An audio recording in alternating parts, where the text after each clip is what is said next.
For the longest time, we were having like a bunch of financial issues, and it was a big shock to our marriage because he just kept saying, he don't think we're ready, he don't think we're ready.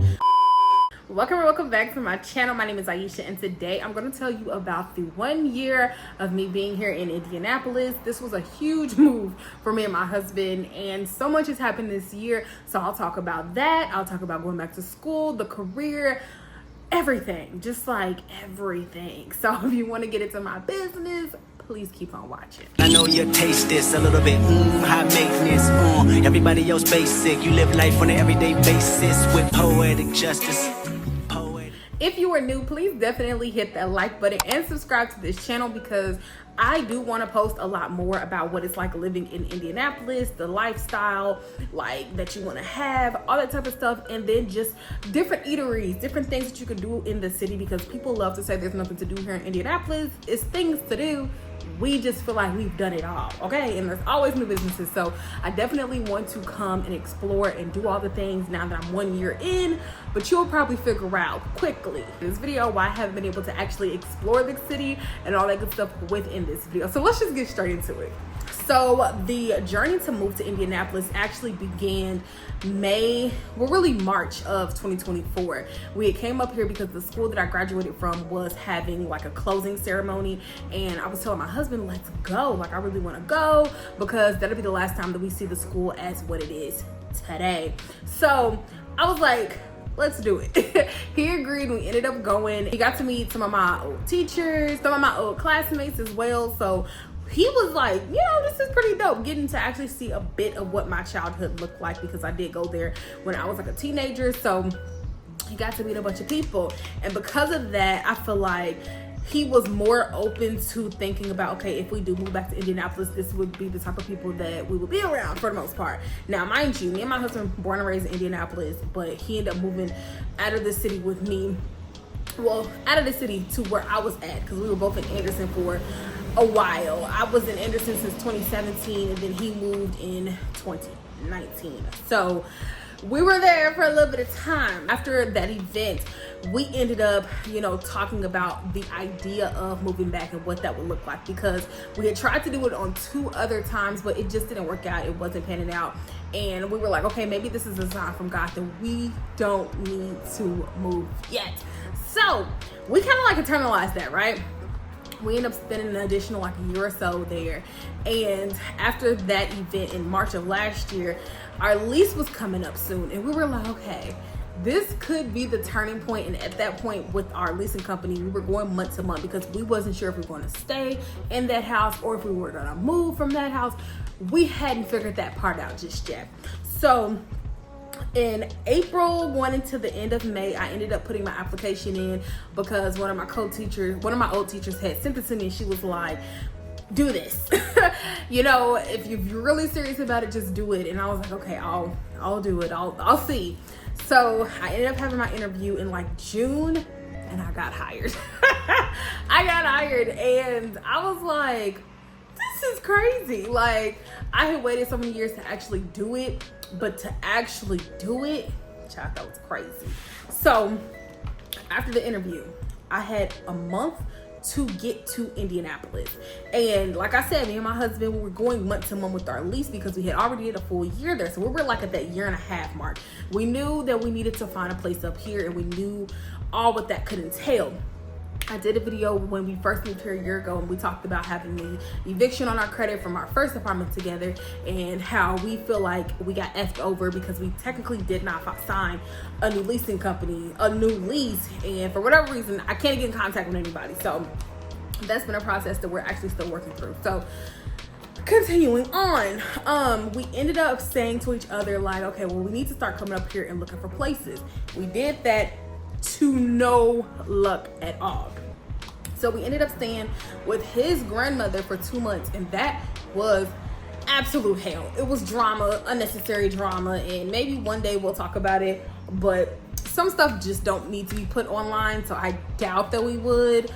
But to the magnitude of like telling everything bits and pieces, like we've talked about some things, you know, here and there, but ultimately in October, at the end of October, we ended up leaving her place pretty abruptly when we both got off of work one day. And when I say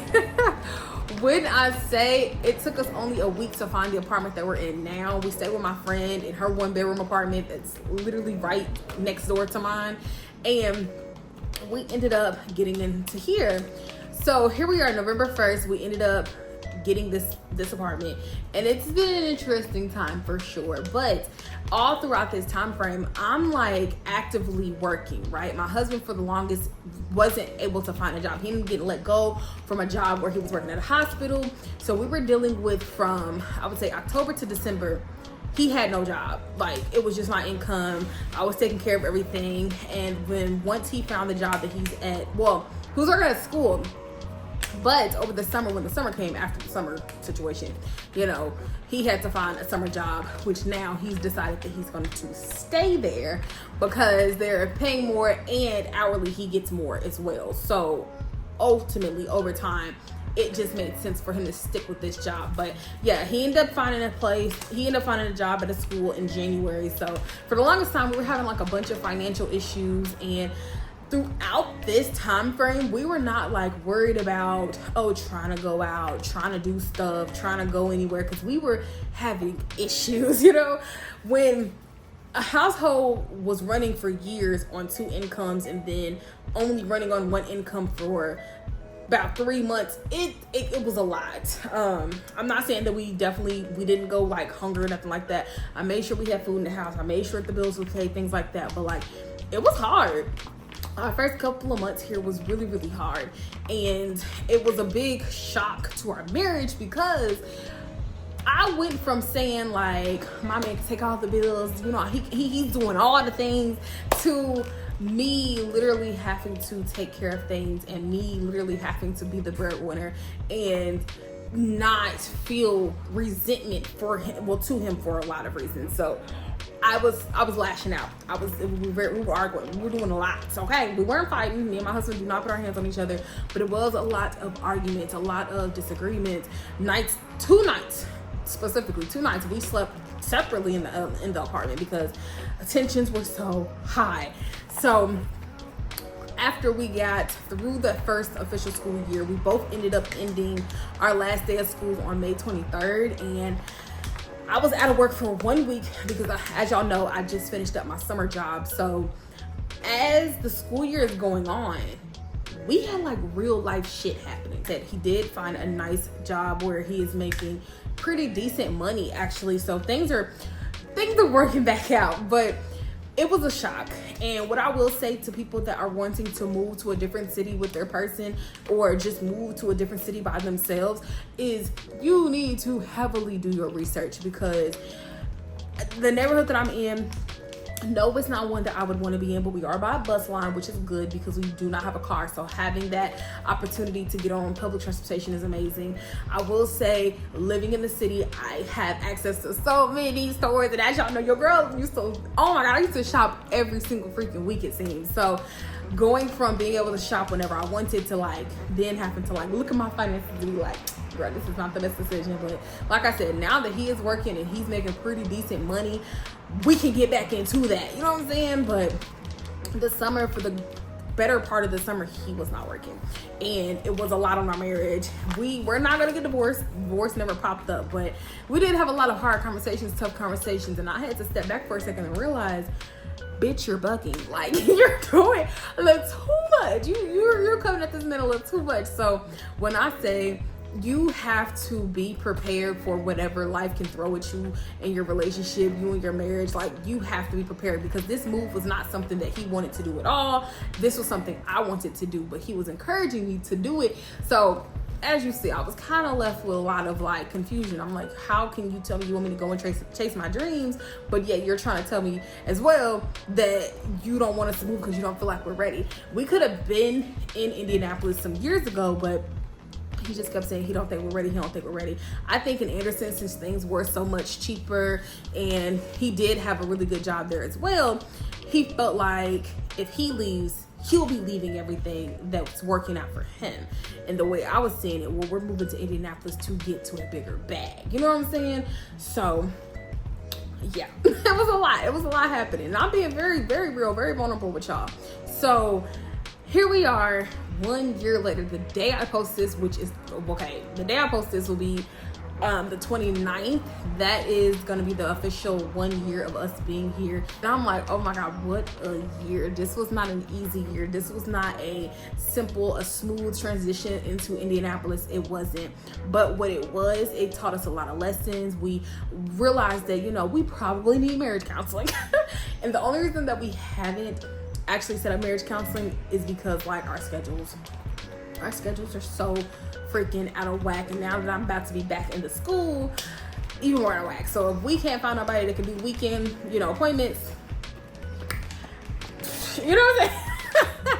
And with our insurance, I think we get 8 sessions a year. So I'm like, okay, I probably should getting that set up or whatever. But yeah, my 1 year in Indianapolis, that is the real, that is the rawness. That is exactly what has happened. Since moving back here, I have found my love for education. I have found my love for wanting to teach. And luckily, since I do work in a school and I have found out what my next placement is, I did a short that's doing really, really well. And I was telling y'all how I wasn't sure how my placement was gonna be. I have been placed in a different classroom. Bummer, but where they're placing me is actually an area that I'm thinking about getting a degree in once I'm finished with my bachelor's. So it may just work out. My husband also is talking about which trade that he wants to go get first or go to barber school. We're trying to figure that out as well when it comes to him. He was like, well, after you do your bachelor's program, I can do mine. I was like, no, if we do them at the same time and get in around the same time, I mean, that just works out if you ask me. So looking at different trade schools or looking at different barbering schools that are fit for him, that's like one of the biggest things. I've had a lot of health issues in this year, finding out health reasons on why certain things is happening to me. Like, a lot has happened, but a lot of good has happened as well. Like, I've had a really great first year experience at the school, and now that I'm going into my second year and I'm going to be in an area potentially where I can truly thrive and see if that's a career path that I want to take, it's amazing.